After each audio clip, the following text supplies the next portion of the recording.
Sabihin mo na lang na oo, oo, hindi, kung hindi. Sapagkat buhat na sa masama ang anumang sumpang idaragdag dito. Sa iyong paanyaya ay pinahayag ng ating Panginoong Kristo ay isang paanyaya na nawa ay maging tapat tayo sa ating salita. Minsan kasi ay masyadong marami tayong malamuti. Hindi naman natin ginagawa.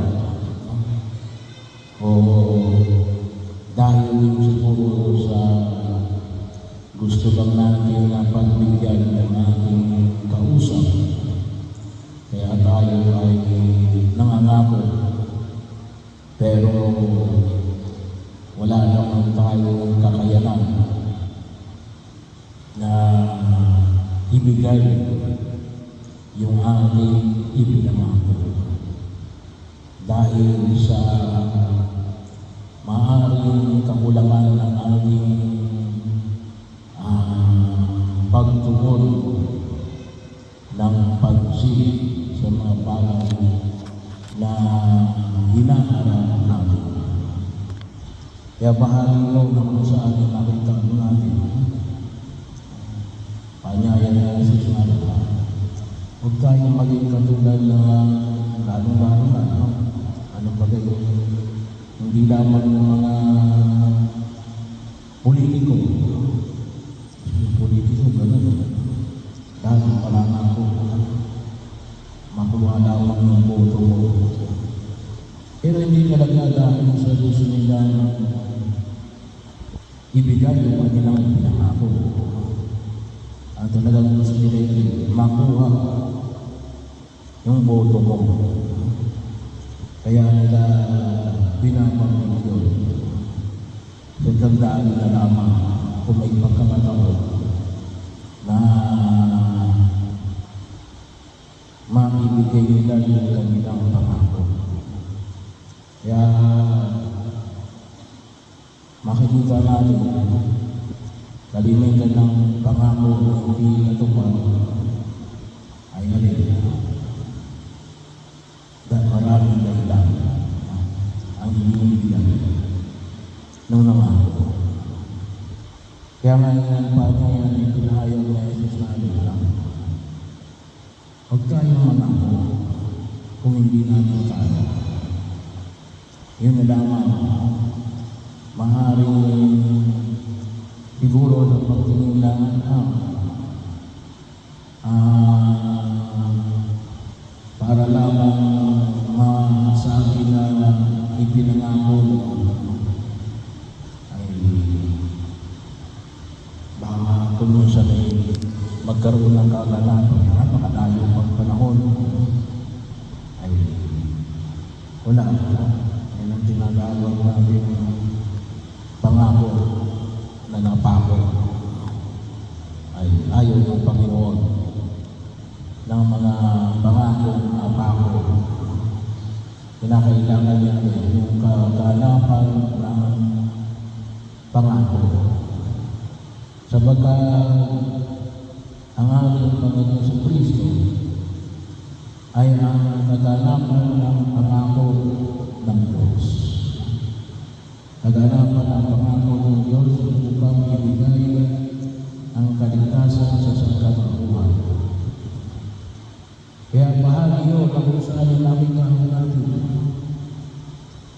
na ang paanyaya ay huwag natin sanayin ang ating sarili at huwag din natin sanayin ang ibang tao. Kapag marami yung mga mag-disappoint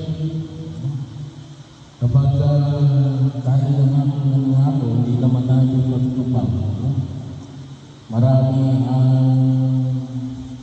ang nagkakaroon ng depression, kalungkutan, anxiety. Kasi dati nga natin ay kuminsan ay ipinapangako natin ang buwan na kung hindi naman natin kayang gampanan sa sitwasyon na pinabibilangan natin. Bahagi yun.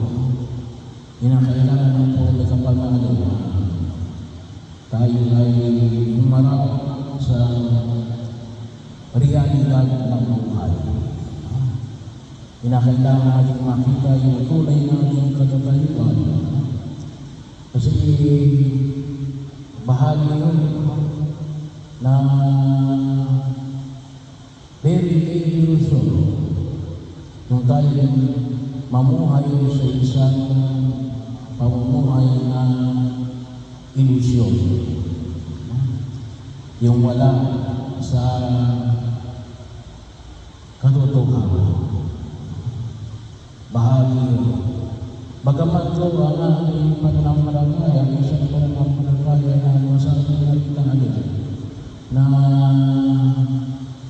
pananampalataya na sumasakot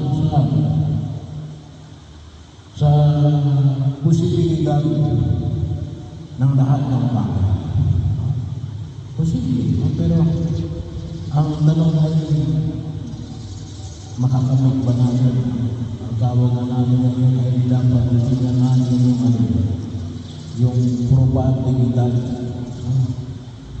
Ilang porsyento sa sinabi natin na magkakaroon ng kaganapan at katuparan. Iba yung posibilidad. Iba yung probabilidad. Kaya bahagi yung kung saan ay hinaharap tayo ng mga kapanalan maging totoo sa kakayanan ng bawat isa. Kung ano yung kaya natin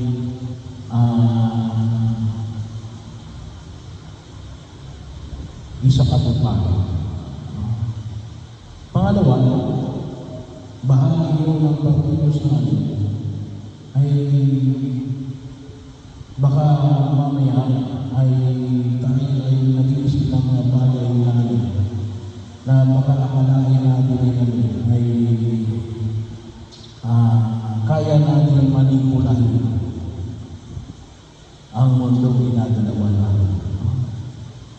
May mga tao nasabi na magmanipula sa kapwa natin. Sa sitwasyon lang pinabibilangan para to make appeal, para ipakita ng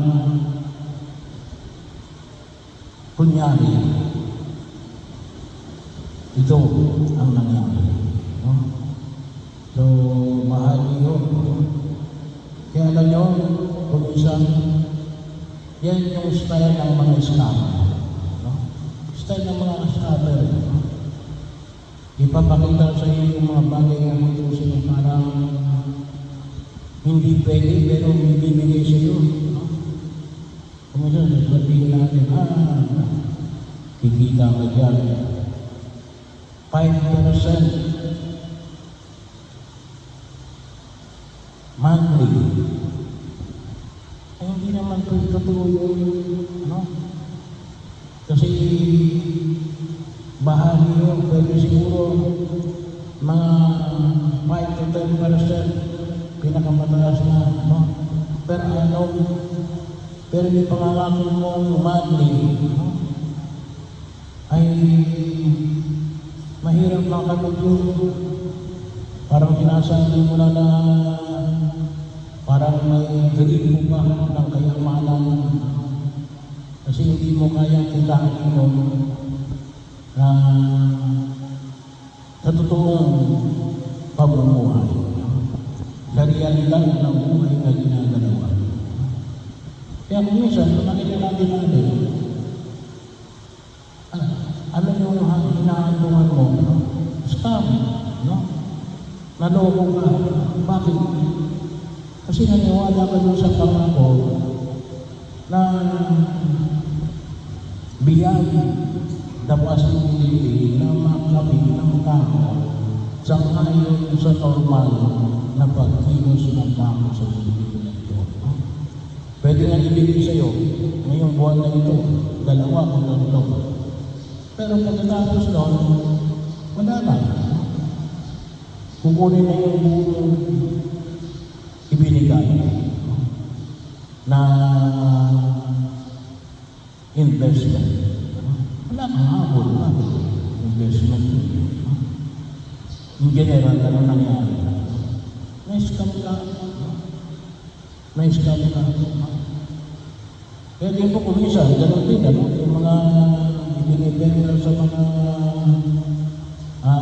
online. Napakamura naman ito. Oo nga, kasi hindi yan yung normal na amount. Pero nang makikita mo, hindi, katulad niya, kung minsan sabihin, katulad noong inaakala mo, kaya maliit lang yung size, hindi mo na meron yung size, na hindi kasi laki yung size. Kaya kinakailangan, titignan mo rin sa specification. Kasi, ay tama nga, ganon nga yung nabili mo, ganon item. Kaya lang, iba ang sukat. Ay mabuti kung magagamit mo rin. Anong mangyayari kung hindi mo magagamit? Sayang lang yung pera. Nakabili ka nga ng mura, hindi mo naman magagamit. So, kinakailangan namin yung pag-ingatan. Kasi sabi nga natin, kapag masanay tayo sa mga pangako na wala, hindi naman wala, malayo sa katotohanan. Ayun ang hakuha natin. May scam na tayo. Kaya ito yung pinanayo namin sa mga mga